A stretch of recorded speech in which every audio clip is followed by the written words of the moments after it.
Olá, eu sou a professora de arte, me chamo Vanessa e vou acompanhar você na aula de hoje. O tema da nossa aula é dança clássica e essa aula é específica para a primeira série do ensino médio. Se você é aluno da primeira série do ensino médio, essa aula é para você. Vamos lá? Gente, nós sabemos que todos nós, em algum momento da nossa vida, nós já dançamos.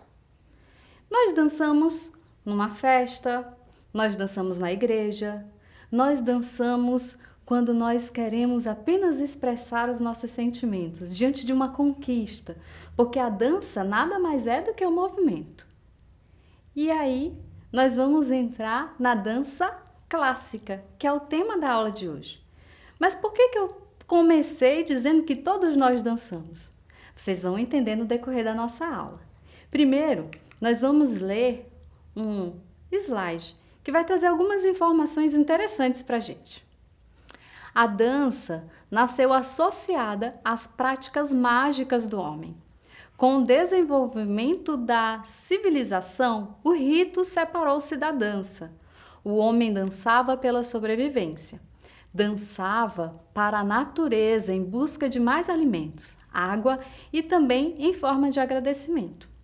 A dança era quase um instinto, e esses acontecimentos registrados nas paredes de cavernas em forma de desenhos ficaram conhecidos como arte rupestre.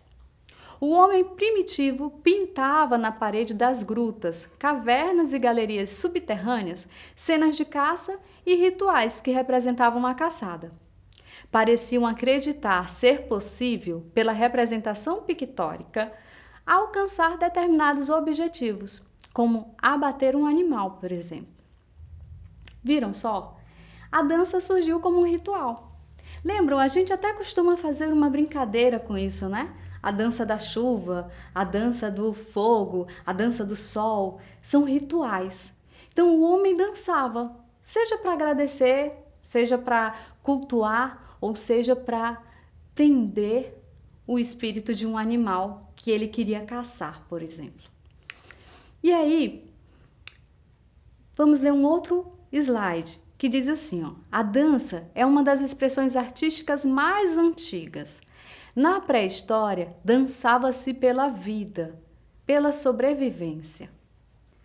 O homem evoluiu e a dança obteve características sagradas. Os gestos eram místicos e acompanhavam os rituais. Na Grécia, a dança ajudava nas lutas e na conquista da perfeição do corpo. Já na Idade Média, se tornou profana, ressurgindo no Renascimento. Gente, vou chamar a atenção de vocês para uma coisa. No início da nossa aula, nós falamos que o tempo todo nós dançamos. Ou em alguns momentos da nossa vida nós dançamos, porque a dança é um movimento. E aí a gente inclui os sons, não é verdade? Por que eu chamei a atenção para esse fato? Porque nem sempre a dança foi vista como uma manifestação artística. Ela era uma forma de entreter as pessoas dançavam para se divertir, para se distrair, para se expressar de alguma forma, mas ela não era uma linguagem artística. Vejam que nós vamos evoluindo com o passar dos tempos. E aí é que surge a importância da dança clássica, que vai ressurgir no Renascimento. No Renascimento, olha lá, vamos ler juntos. A dança ressurge e é apreciada pela nobreza, adquirindo um aspecto social e tornando-se mais complexa. Passa a ter estudos específicos, feitos por pessoas e grupos organizados, sendo conhecida como balé. Até essa época, a dança era algo improvisado. Só a partir do Renascimento, passa de atividade lúdica de divertimento para uma forma mais disciplinada, surgindo repertórios de movimentos estilizados. A dança clássica surgiu durante o Renascimento, na altura em que os casamentos e os eventos aristocráticos celebrados com bailarinos da corte, os quais mostravam as suas destrezas. E aí tem outra informação importante. Quero pedir desculpa a vocês por um slide tão grande, mas tem informações importantes que fica bem pertinentes a gente saber. Primeiro, porque a dança não era considerada uma obra de arte. E ela só vai começar a ser encarada como obra de arte no Renascimento. E aí o slide ele diz o seguinte, ó, no século XVIII houve maior atenção para a dança e a música. As bailarinas sentiram a necessidade de roupas que não limitassem seus movimentos, tendo em vista que nessa época saltos e giros no ar estavam entre as principais atrações, e as mulheres não podiam fazer isso devido à sua vestimenta. Observem o seguinte, nós demos um salto muito qualitativo. Nós começamos agora a pensar nas vestimentas, mas antes, quando o balé ele apenas estava dentro das cortes, ainda não havia essa preocupação. As roupas eram muito pesadas, muito densas, o que limitava o movimento dos bailarinos.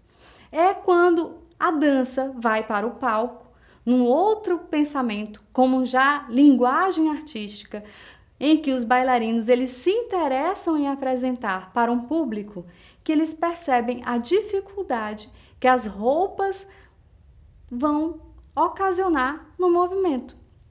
E aí, ó, continuando lá o nosso slide, ele diz que foi aí que Mary em Coups de Camargo, uma bailarina belga e uma das mais importantes da história da dança clássica, tratou de alterar suas vestimentas.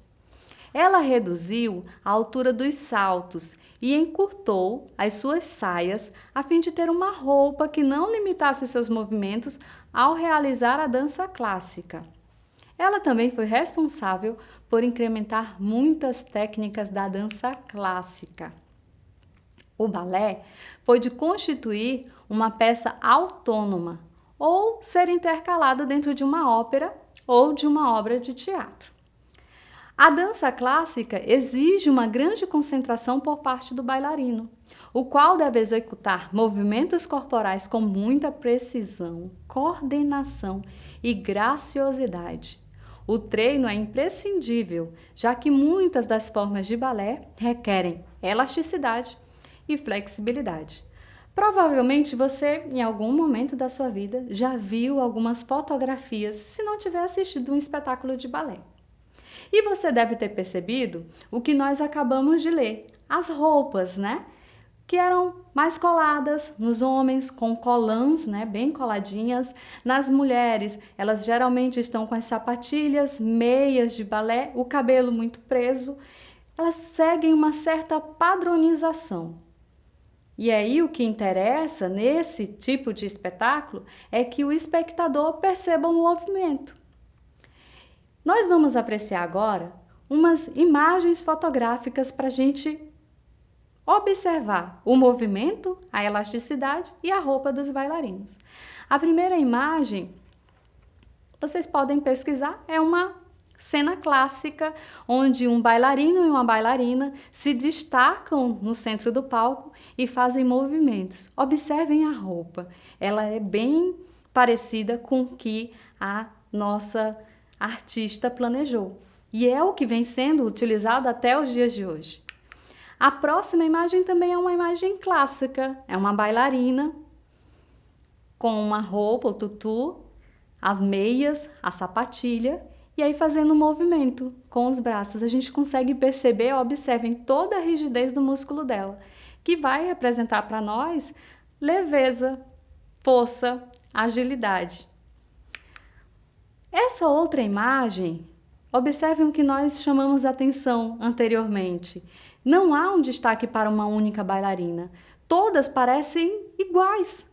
Iguais no corpo, na estatura, iguais nas roupas que elas vestem, e o movimento é o mesmo.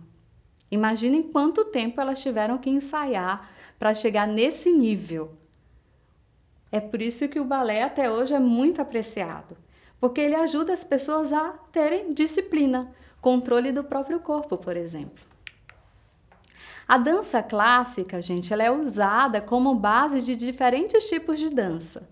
A dança moderna, dança contemporânea, dança jazz, sapateado. Encontramos sua influência até mesmo na dança hip hop, na dança oriental ou na aula de zumba, por exemplo. Viram a importância da dança clássica? ela traz para nós a dança como possibilidade de linguagem artística. Todos nós dançamos, nós afirmamos isso lá no início da nossa aula, mas nem todos nós somos artistas, porque nossa intenção é apenas o entretenimento, a diversão, a alegria. O espetáculo de dança, ele tem o caráter de arte, porque ele comunica alguma coisa, ele expressa alguma coisa, ele conta uma história. E o balé proporcionou que nós pudéssemos visualizar a dança num palco, por exemplo. E aí eu trouxe para vocês, gente, uma indicação de um filme que eu sou suspeita em falar, porque eu adoro esse filme. E ele traz a história de um menininho que leva o nome do filme. Quero mostrar para vocês a imagem de Billy Elliot. É um filme fantástico, uma comédia dramática e a classificação indicativa é de 12 anos. Conta a história desse menininho, vocês estão vendo ele saltando aí bem acima do nome Billy Elliot e ele tá logo abaixo com as luvas de boxe. Conto rapidamente para vocês. O Billy, ele era obrigado a fazer as aulas de boxe. No entanto, ele era apaixonado por balé, mas ele vivia dentro da sua própria casa um preconceito. E é a história desse preconceito que nós vivenciamos ainda nos dias de hoje que o filme vai tratar com vocês. Vai mostrar para nós a beleza e a graciosidade do balé e a relação que tem entre a dança ser muito mais apreciada por mulheres ou dançada por mulheres e com isso gerar um preconceito social. O filme rompe com isso. Gostaria muito que você se interessasse e assistisse. E aí, gente, para finalizar, nós temos uma atividade muito simples, que a primeira questão é: qual a principal diferença entre a dança primitiva e a dança clássica? Nós falamos sobre isso na nossa aula. A questão número 2, você vai descrever como é a relação da sua família com a dança. Destaque em que momentos a dança faz parte do cotidiano de sua família e quais os ritmos que você costuma dançar. Gente, é isso. Nós vimos hoje que a dança clássica foi primordial para o crescimento da linguagem da dança como manifestação artística e que ela influencia todas as outras criações, todos os outros ritmos, todos os outros espetáculos de dança que são comuns na contemporaneidade. Quero agradecer vocês, mas antes de nos despedirmos, eu quero indicar a nossa plataforma para você. É a plataforma Eduque. Lá você vai encontrar a aula de hoje e encontrar outros materiais que vocês podem acessar para auxiliá-los nesse processo de continuidade do ensino, bem como vídeos de outros componentes curriculares. É isso. Obrigada. Até a próxima.